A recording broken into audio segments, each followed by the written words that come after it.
بہت عرصے مجھے اس راز کا پتہ ہی نہ چل سکا کہ ماں کو میرے آنے کی خبر کیسے ہو جاتی ہے۔ میں اسکول سے آتا تو دستک دینے سے پہلے دروازہ کھل جاتا، کالج سے آتا تو دروازے کے قریب پہنچتے ہی ماں کا خوشی سے دمکتا چہرہ نظر آ جاتا۔ وہ پیار بھری مسکراہٹ سے میرا استقبال کرتی، دعا دیتی اور پھر صحن میں اینٹوں سے بنے چولہے کے قریب بیٹھ جاتا۔ ماں گرما گرم روٹی بناتی اور میں مزے سے کھاتا۔ جب میرا پسندیدہ کھانا پکا ہوا ہوتا تو ماں کہتی، چلو مقابلہ کریں۔ یہ مقابلہ بہت دلچسپ ہوتا تھا۔ ماں روٹی میرے سامنے رکھتی اور کہتی، اب دیکھتے ہیں کہ پہلے میری دوسری روٹی پکتی ہے یا تم اسے ختم کرتے ہو۔ ماں کچھ اس طرح سے روٹی پکاتی، ادھر آخری نوالا میرے منہ میں جاتا اور ادھر تازہ اور گرما گرم روٹی توے سے اتر کر میری پلیٹ میں آ جاتی۔ یوں میں 3 سے 4 روٹیاں کھا جاتا، لیکن مجھے کبھی سمجھ نہ آئی کہ فتح کس کی ہوئی۔ ہمارے گھر کے کچھ اصول تھے، سب ان پر عمل کرتے تھے۔ ہمیں سورج غروب ہونے کے بعد گھر سے نکلنے کی اجازت نہیں تھی،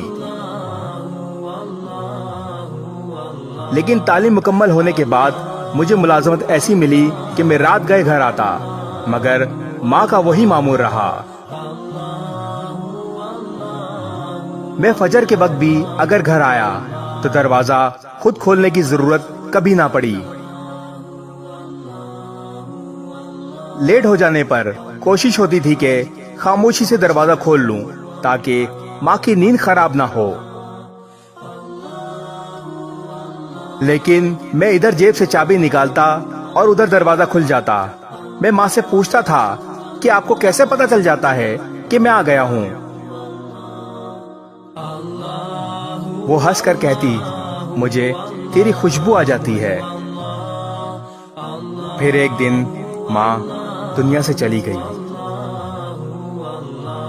ماں کی وفات کے بعد ایک دفعہ گھر لیٹ پہنچا، بہت دیر تک دروازے کے پاس کھڑا رہا، پھر ہمت کر کے آہستہ سے دروازہ کھٹکھٹایا۔ کچھ دیر انتظار کیا اور جواب نہ ملنے پر دوبارہ دستک دی۔ پھر گلی میں دروازے کے قریب اینٹوں سے بنی دہلیز پر بیٹھ گیا، سوچوں میں گم، نہ جانے میں کب تک دروازے کے ساتھ ٹیک لگائے بیٹھا رہا،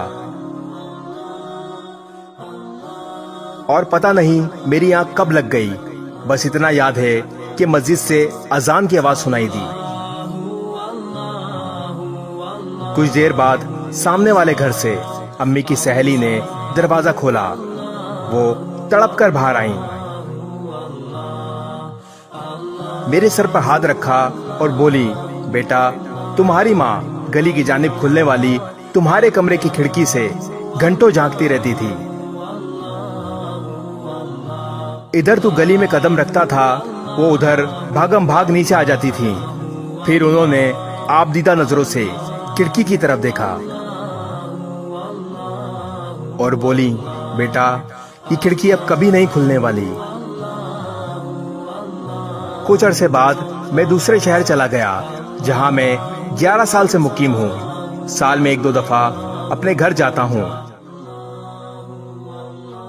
میرے کمرے کی وہ کھڑکی اب بھی وہاں موجود ہے، لیکن ماں کا وہ مسکراہٹ بھرا چہرہ مجھے کبھی نظر نہیں آیا۔ ماں باپ کے سائے کی نہ قدری مت کر اے نادان، دھوپ بہت کاٹے گی جب شجر کٹ جائے گا۔ اللہ پاک ہر کسی کے ماں باپ کو سلامت رکھے، آمین۔ اس ویڈیو کو شیئر ضرور کریں، ہو سکتا ہے آپ کے ایک شیئر سے یہ بات کسی کے دل میں اتر جائے۔